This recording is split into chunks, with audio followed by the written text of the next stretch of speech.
And we will get started with our annual meeting. Welcome. My name is Vicki Steiner. I'm the North Dakota Association of Oil and Gas Producing Counties Executive Director, and I welcome you to our annual meeting. It's always a pleasure to bring everybody together and to get the updates from the oil industry and just talk about some of the issues that are going on in our communities. Our MC for this meeting today is in his 17th year as Finance Commissioner for the City of Williston. He was born and raised in Williston, graduate of Jamestown College and the University of Minnesota School of Dentistry. He served 9 years on my executive committee and 2 years of that as president. He currently serves on the executive board of the North Dakota League of Cities. He is a colonel in the National Army National Guard, serving a tour of duty in Iraq in 2005-2006. He serves on the National Board of Directors for USA Hockey in Colorado Springs. He's on the Board of Directors for the Theodore Roosevelt Expressway, which is the project to 4-lane Highway 85, and is also Secretary for the Ports to Plains Alliance in Lubbock, Texas, which is a 10-state transportation and economic development corridor. He's currently in his 29th year of private dental practice in Williston. He is a busy guy, but he gets it all in, and he's even willing to come and MC today's meeting, which I really appreciate. Would please welcome Brad Bekkedahl. Brad?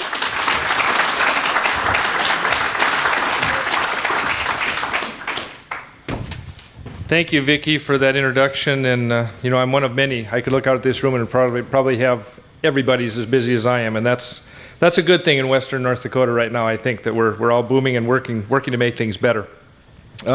Thanks again, Vicki. I've got a couple of administrative announcements to go over, and then we're going to get right into the schedule. We've got some welcoming people that need to talk to us as this morning as well. So, first of all, as a show of respect for our guest presentations today, I ask that you please either turn off your cell phones or place them on vibrate. I had to check mine again just a few minutes ago to make sure, because it looks bad if mine goes off, so don't be one of me. Also, the meeting today is being recorded for presentation later on the website. So if you would please, when you get up to speak or you have a question, if there's a wireless mic near you, Steve Carlson over there has got those. We'll try to get it to you for your questions or any comments. And when that happens, it's going to go onto the CD. Please state your name when you do that so we have that recorded as well. And the website, again, is www.ndenergy.org. Correct? All right. And in order to maintain our commitment to our schedule, we're going to have Vicki or myself or Brady will be somewhere in the hinterlands of the room, flashing at the speakers a couple of minutes. It's a busy schedule, so we do want to keep you on time. I know everybody has to get home if they can. And we do want to thank Steve Carlson and his daughter Diana. Is that correct? From North Star. Thank you for your help today with the sound system. They've helped us out for many years in a row. And also to the City of Dickinson and Ramadian for hosting us this year in this nice facility. We do appreciate that. I've got a couple of dignitaries that I just want to recognize, even though some may be part of the program today. With us today we have, from the state, we have Senate Majority Leader Rich Wardner. He was up here, did he? There he is, Senate Majority Leader Rich Wardner. Thank you for being here. We also have State Senator Bill Bowman. Bill, if you can just let people know where you're at. Thank you. And Representative, our own Vicki Steiner as well, from representing Dickinson. Appreciate her being here. We also have, from the federal staff, we have former state representative and field representative for U.S. Senator Heidi Heidkamp. Shirley Meyer is back here. Thank you, Shirley, for being here. And thank the Senator. Appreciate your attendance. Am I missing any other state or federal officials that may be in the room? These are what we had for registrations. Okay, if they come in later, could you alert us and we'll make sure that they get recognized during the program time. All right, and then I do need to introduce the executive committee so you know who's here representing you and your interests. And I have a list here that I may have lost.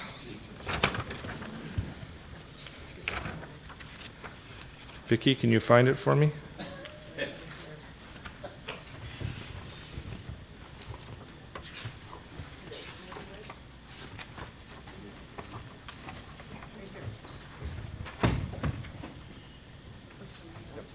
Oh, yeah. Well, I can see him from, I'm going to go off the county and city and education committees. I was looking for a separate list, but Ron Anderson from McKenzie County. Ron, if you could show people where you're at. There we go. representing the counties. Jim Arthod from Billings County. Jim's up here as well. Greg Boucher from Montreal County. Greg served a long time on our committee. We have Dan Brose from the city of Bowman, who's our current president. There's Dan. Sean Kessel from the city of Dickinson. I understand he's out of town right now. Is Sean there? Oh, there you are, Sean. Missed you yesterday. Thank you for being here. Gary Melby from the city of Bowbells. Thanks, Gary, for being here. We have our Education Committee Superintendent Tony Doletsky, who will be honored later today for his service. Is Tony, there he is? Thanks, Tony. And Superintendent Steve Holen, who will be the incoming president scheduled to be. Steve, he's from Watford City, or I should say McKenzie County Public School District. And Superintendent Jason Kirsten from Bottineau. There's Jason. That is your 9-member executive committee. We will have for consideration later today a proposal to amend the bylaws to add some Cole County representation directly on the executive committee, and we'll go through that at the end of the day. So the board may change from 9 members to 11 if that passes. All right. So at this time, we're going to move on to our regularly scheduled meeting. Again, thanks, Vicki. We have some welcoming people from the city of Dickinson and the region here that are going to give us some introductions. And the first one's going to be the mayor of Dickinson, Dennis Johnson. Dennis understands oil country. He's originally from Tioga, and as most people know, that's the oil capital of North Dakota and where all this started back in the 50s. So Dennis does understand this. He's been a great mayor for Dickinson. He was awarded the City Official of the Year by the League of Cities a couple of years ago, Dennis. Another nice honor for you in recognition of your efforts down here. They've seen significant growth, and he's worked hard to manage that. So please, for a welcome this morning from the city of Dickinson, help me welcome Dennis Johnson, the mayor of the city.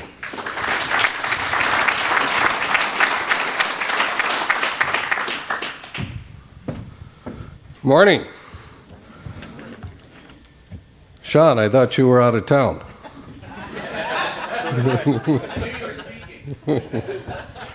You usually stay out of town then. So. Well, I'm pleased that you chose Dickinson to hold your annual meeting. We really appreciate it. Gives us a chance to showcase our city. And I'm sure you had an opportunity, if you came in yesterday, to sample the nightlife here. So we thank you for that, too. I thought I'd make just a few comments about impact. And certainly we're talking here to the choir. You all know about impacts. But I'm not sure everybody in North Dakota gets it. I'm a North Dakota native. You heard Brad say that I grew up in Tioga. I still have a lake home by Red Mike, so almost every weekend I drive up there. And of course, haven't been going up Highway 22. I go up Highway 85 and sometimes even over the beach and go up from there. But one of the things that strikes me as I travel throughout North Dakota, that when you get to about Richardson heading east towards Fargo, North Dakota looks the same. And when you get to Fargo and you drive to Grand Forks, North Dakota looks the same. And when you get to Grand Forks and drive to somewhere between Minot and Berthold, it starts to change. And then from that point to Williston and back down to Dickinson or Bowman, it doesn't look the same. It looks completely different. And what is taking place in western North Dakota, I don't think using the word epic is too strong. You know, when people say to us, well, we've never done it that way before, well, guess what? We haven't done it this way before either. You know, the issues that we're dealing with. The old methods, the old solutions don't necessarily work. Now, we sit on the lower end of the Bakken. We're not experiencing the impact to the extent that Williston and Watford City and Tioga and other communities up there in the heart of the Bakken. But having said that, sitting on the lower end of the Bakken, we're still the third fastest growing small city in the United States. You got Williston on top at of the Bakken as the fastest growing city, and we're third. You know, that's a lot of growth. And I look at our city and I can go through all the statistics, but there's a couple that stand out to me. Last year, second to Williston, we were second to Williston in building permits. So you had communities the size of Williston and Dickinson exceeding communities the size of Fargo and Bismarck in building permits. That is a lot of building to manage. In a 2-year period, Dickinson's water consumption jumped 46%. How can you plan for 46% increase in water consumption?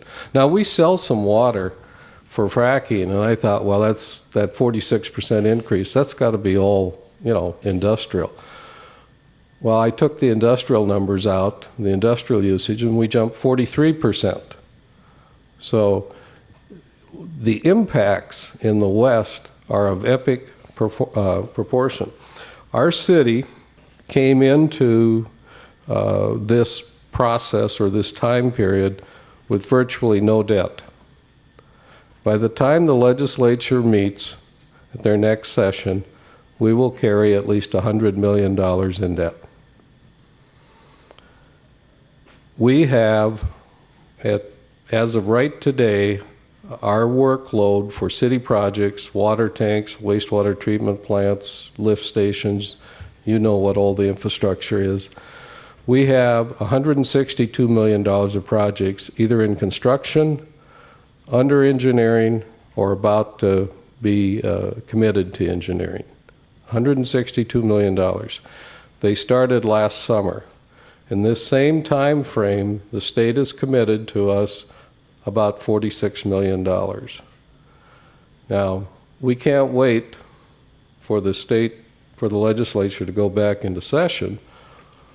If we don't put the infrastructure in the ground, we can build all the houses and all the commercial buildings that we want, but if we don't put the infrastructure in the ground, we can't bring water to them, and we can't take their wastewater away. You know, you have to press forward. So what our city is doing is we're intending to borrow, I think, roughly $70 million from the state revolving fund and about another $30 million from private banks. We have to push forward. I'll give you one other example. You know, on the surface, if you drove around through Dickinson, it looks pretty orderly, and I have to compliment our city staff and planning for the way they've handled the development. But all of our infrastructure is maxed out, whether it's a lift station or a sewer line, wastewater treatment. It's all maxed out and operating probably over rated capacity. If we have a fire today, a major fire, we're going to get there late, and we're not going to get there with the amount of volunteers we need, because the volunteers all have jobs, they're working, and many of them, you know, work further away from the city now. So, but once we do get there and we start to pour water on the fire, we may be able to do it for somewhere between 2 and 3 hours, and then we empty our water tanks. So the impacts are enormous in the Bakken, and I know you all know that. But the challenges that come with it, they're interesting in a lot of respects. They're fun to deal with, but they're very serious and very expensive challenges. So I'm hoping that that through groups like this and others that will be even more effective when the legislature comes into their 2015 session, because I know our city will be pretty well maxed out on debt by the time they meet, and we've identified close to another $130 million worth of infrastructure projects that are our responsibility that we have to deal with. When I talked about $162 million worth of infrastructure projects, those dollars do not include the North Dakota DOT projects that are taking place in our area. And we do have several of those, and I have to say I'm very pleased with the way we've been treated by the North Dakota DOT. So, well, anyway, I'm glad you're here. It's a little bit about the impact. I know when I was elected mayor back in 2000, we probably had around 100 employees. I think by the time we get to the end of 2014, we'll have just over 160 employees. So thank you for being here, and enjoy your stay.